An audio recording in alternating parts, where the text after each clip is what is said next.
Berita-berita di media oleh Muhammad Kasih Erlangga dan Muhammad Hasbi Haik. Informasi aktual dan akurat pada teks berita. Teks berita merupakan teks yang berisi informasi atau kejadian penting yang telah atau sedang terjadi dan disajikan melalui media, antara lain media cetak, koran, tabloid, dan majalah, media elektronik, seperti radio, televisi, dan film, dan media online atau sibermedia, website di internet.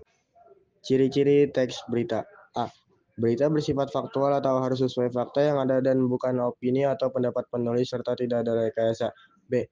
Berisi informasi aktual, terbaru, atau terkini yang dianggap bermanfaat bagi khalayak umum. C. Kronologis atau runtutan peristiwa disajikan secara urut serta memiliki keterangan waktu dan tempat berlangsung peristiwa. D. Isi berita jelas dan menggunakan kalimat sederhana yang mudah dimengerti. C. Bersifat objektif atau apa adanya dan umum, serta memiliki teknik penyampaian tersendiri agar menarik perhatian masyarakat. Syarat-syarat berita: 1. Faktual, 2. Aktual, 3. Akurat, 4. Lengkap, 5. Berimbang, 6. Menarik perhatian, 7. Kedekatan, 8. Sistematis dan mudah, 9. Dampak.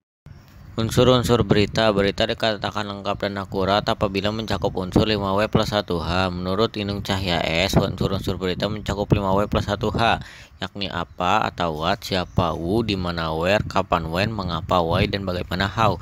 Bagian rumus 5W plus 1H tersebut akan memudahkan pembaca, pendengar, atau pemirsa memahami isi berita.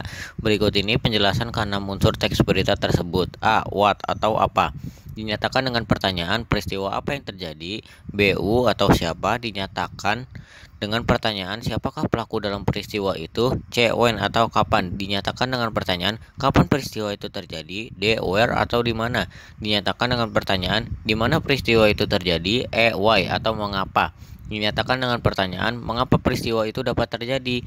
F. How atau bagaimana. Dinyatakan dengan pertanyaan bagaimana peristiwa itu terjadi. Struktur berita. A. Judul atau headline. Judul berita, headline biasanya membuat tentang kejadian yang akan dibahas. B. Teras berita. Teras berita, kepala berita, lead news, atau orientasi ada di awal berita. Teras berisi hal penting, pokok atau inti serta dapat menjadi penentu bagi pembaca untuk melihat atau menyimak isi berita lebih lanjut. C. Badan atau tubuh cerita. Badan berita berisi informasi yang merupakan kelanjutan dari teras berita. Bagian ini membahas urutan kejadian atau peristiwa dari awal hingga akhir berdasarkan fakta yang terjadi di lapangan. Kelanjutan unsur 5W 1 plus 1H juga termuat di bagian ini. D. Kaki atau ekor berita. Kaki berita berisi informasi yang kurang penting dan bersifat sebagai informasi tambahan. Pola penyajian berita. A. Struktur bebas. Pola penyajian struktur bebas, hal yang menarik dapat diletakkan di bagian tengah atau akhir berita. Biasanya digunakan pada penulis kreator. B. Piramida bertumpuk.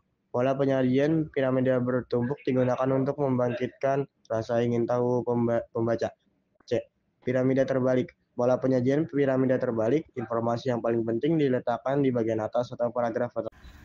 Kaidah kebahasaan teks berita. A. Bahasa baku, netral dan objektif. Berita menggunakan bahasa baku, netral dan objektif. Bahasa juga dibuat singkat, padat, lugas, jelas, dan komunikatif.